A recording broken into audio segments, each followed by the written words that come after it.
ఈరోజు ముఖ్యమంత్రి గారి అధ్యక్షతన జరిగింది. బడ్జెట్ సమావేశాల్లో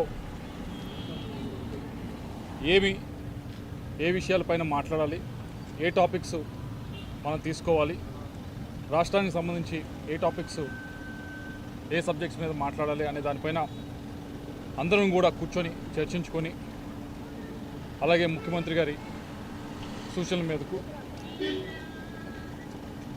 కొన్నిటిని మేము ముందుకు తీసుకెళ్ళడానికి నిర్ణయించుకున్నాము. ముఖ్యంగా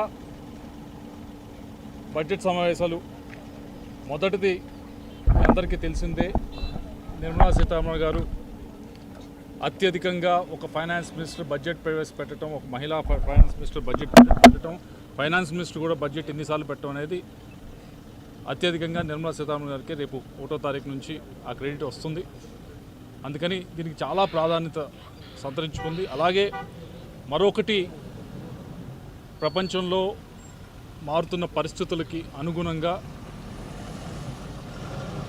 ఆర్థిక పరంగా కూడా మారుతున్న పరిస్థితులకు అనుగుణంగా భారతదేశం ఎటువంటి స్ట్రాటజీతో వెళ్ళబోతూ ఉంది, ఎటువంటి చర్యలు తీసుకోబోతూ ఉంది, మన ఎకానమీని ముందు తీసుకువెళ్ళడానికి, ఆర్థిక పరిస్థితిని ముందు తీసుకువెళ్ళడానికి అనే దానిపైన కూడా ఈ బడ్జెట్ సమావేశాలు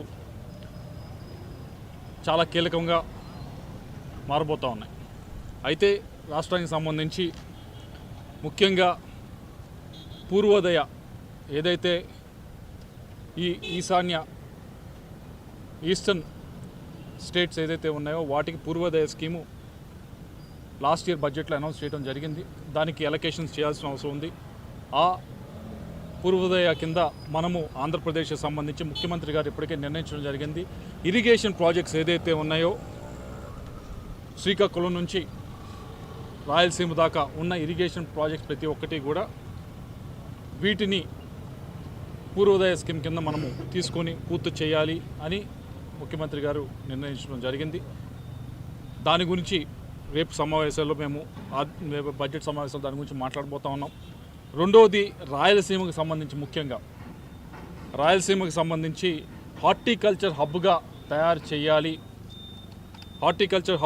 చేయాలి. దానికి సంబంధించి ఫండింగ్ కూడా దాదాపు 15,000 కోట్ల పైగా ఫండింగ్ కూడా మనము కేంద్ర ప్రభుత్వం నుంచి తీసుకుని వచ్చి ఇప్పటికి ఉన్న 8 లక్షల హెక్టార్లు ఏదైతే ఉందో దాన్ని దాదాపుగా ఒక 40 లక్షల ఎకరాలకి ఈ హార్టికల్చర్ని పెంచాలి రాయలసీమ అంతా కూడా అని చెప్పి ముఖ్యమంత్రి గారు దిశానిర్దేశం ఇవ్వడం జరిగింది. దానికి సంబంధించిన ఫండ్స్ మనం తీసుకురావాలి, రైతులకు ఉపయోగపడాలి, రైతులకి ఇరిగేషన్ పరంగా, మైక్రో ఇరిగేషన్ పరంగా, షేడ్ నెట్ల పరంగా, వీటన్నిటి పరంగా కూడా రాయలసీమను ముందుకు తీసుకెళ్లాలంటే ఈ హార్టికల్చర్ డెవలప్ చేయాలనే ఉద్దేశంతో దిశానిర్దేశం చేయడం జరిగింది. దీని గురించి కూడా రేపు మాట్లాడబోతా ఉన్నాం.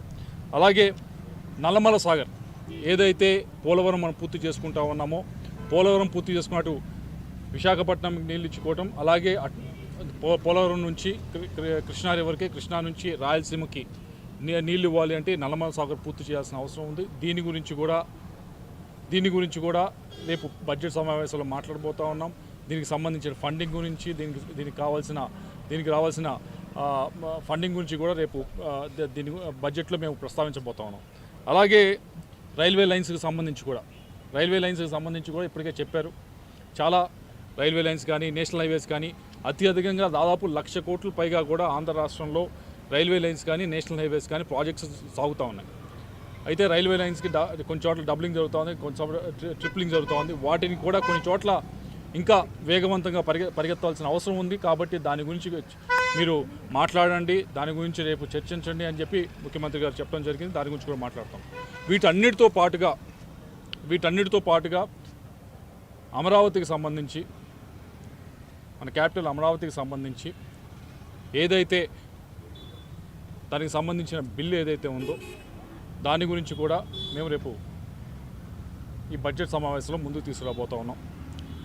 ఎందుకంటే మీరు అందరూ చూశారు, 33,000 ఎకరాలు రైతులు ముందుకు వచ్చి క్యాపిటల్కి భూములు ఇస్తే స్వచ్ఛందంగా దాన్ని ఒక షేప్కి తీసుకొస్తే 2014 నుంచి 19 దాకా, 19 నుంచి 24 దాకా క్యాపిటల్ ఎక్కడుందో అని చెప్పి ఆంధ్రప్రదేశ్లో ఒక కన్ఫ్యూజన్ అనేది క్రియేట్ చేయడం జరిగింది. అందుకని ఆ కన్ఫ్యూజన్ని పటాపంచలు చేయాలి. ఆ కన్ఫ్యూజన్ ఎట్టి పరిస్థితుల్లో కూడా ఎవరు ఏ విధమైన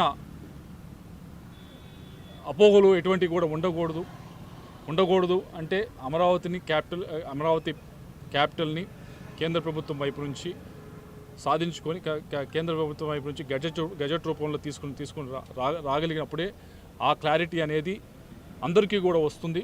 ఆ క్లారిటీ రావడంతో పాటు ఇక్కడ ఉన్న ఎవరైతే ఇక్కడ ఇన్వెస్ట్మెంట్స్ కానీ ఇలా ఇక్కడికి వ్యవస్థలను ఇక్కడ తీసుకురావడానికి ప్రయత్నిస్తూ ఉన్నారు, పెట్టుబడులను తీసుకురావడానికి ప్రయత్నిస్తూ ఉన్నారు, వారందరికీ కూడా ఒక గ్యారంటీ రూపంలో ఇది ఉంటుంది అనే ఉద్దేశంతో అమరావతి క్యాపిటల్ బిల్లు పైన కూడా రేపు జరగబోయే బడ్జెట్ సమావేశంలో మాట్లాడదలుచుకున్నాము.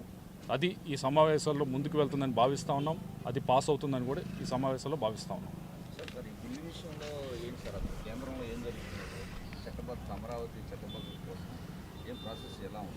ఇప్పటికీ అమరావతి బిల్లుకి సంబంధించి అమరావతి క్యాపిటల్ బిల్లుకి సంబంధించి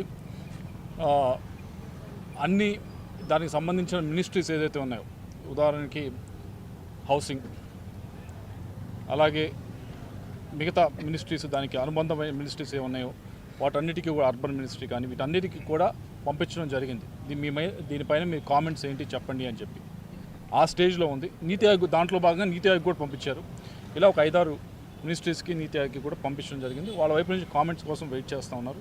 దీన్ని ఈ సమావేశంలో ముందుకు వస్తుంది, పాస్ అవుతుందని మేము ఆశిస్తాం. సాగునీటి ప్రాజెక్టుల పైన చాలా క్లారిటీతో ఉన్నాము. ముఖ్యమంత్రి గారు, మనము ఏ విధమైన కాన్ఫ్లిక్ట్ కానీ ఏ విధమైన వాగ్విధానానికి దానికి తావివ్వకుండా మనము ఇరిగేషన్ ప్రాజెక్ట్స్ పైన చాలా పాజిటివ్గా ముందుకు వెళ్దాము. ఏదైతే ఇరిగేషన్ ప్రాజెక్ట్స్ ఇప్పుడు ఉదాహరణకి తెలంగాణలో ఇదివరకు కట్టారు, చాలా కట్టడం జరిగింది. 2014 నుంచి 2022 దాకా కూడా కొన్ని కట్టడం జరిగింది. వాటన్నిటికీ కట్టినప్పుడు అభ్యంతరాలు ఎక్కడా కూడా లేనప్పుడు ఆంధ్రప్రదేశ్లో మిగులు జలాల పైన ఏదైతే గోదావరిలో మిగులు జలాలు ఉన్నాయో వాటిని మేము ఉపయోగించుకోవడానికి ప్రయత్నిస్తా ఉన్నాం. కాబట్టి ఏ రాష్ట్రానికి కూడా దీనిపైన ఎటువంటి ఇబ్బంది కూడా ఉండకూడదు అనేది మా వైపు నుంచి మేము చెప్తా ఉన్నది. దీనిపైన పెద్దగా ఏ రాష్ట్రానికి ఉండకూడదు, ఎందుకంటే మిగిలిన జలాలను వాడుతున్నప్పుడు పెద్దగా ఉండకూడదు. ఇప్పుడు కృష్ణా నది అయినా అంతే, గోదావరి నది అయినా అంతే, కిందకు వచ్చిన తర్వాత మన రాష్ట్రంలోకి వచ్చిన తర్వాత వాటిని మనం ఎటు మళ్ళించుకుంటాము, ఎక్కడ రిజర్వాయర్లు